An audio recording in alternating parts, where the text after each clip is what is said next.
అండి బ్రదర్. అంటే మామూలుగా ఎలా ఉంటుందంటే బ్రదర్, మామూలుగా బయట నుంచి అదేంటి, ఇదేంటి కొంచెం మీ ఫ్యాన్స్ పరంగా ఫ్యాన్ అనే వాళ్ళకి ఒక ఇంట్రెస్ట్ ఉండడము, పక్క నుంచి అయ్యొస్తున్నాయి, ఇయ్యొస్తున్నాయి, మన సినిమా నుంచి ఇంకా రావట్లేదనేది ఒక ఏ బాధ ఉండడము ఇయన్నీ ఉంటాయి బ్రదర్.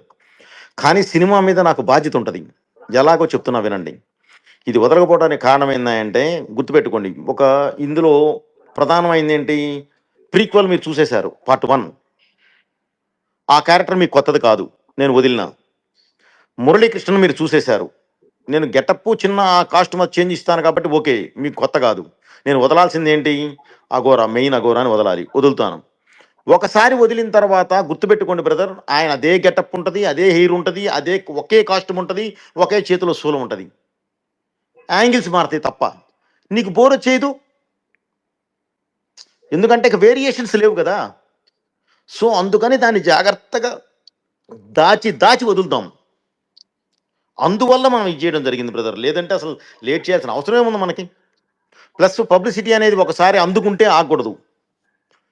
సో, అందుకని గూడా ఒక పరంగా జాగ్రత్తగా చూసి, చూసి కరెక్ట్‌గా హీట్ ఎప్పుడు మనం జనరేట్ చేయాలో అప్పుడు చేసుకొని బయలుదేరాం బ్రదర్. అది. థ్యాంక్స్ బోయపాటి గారు. ఐ హోప్ మన ఫ్యాన్స్ అందరికి కూడా ఆన్సర్ వచ్చి ఉంటది. నెక్స్ట్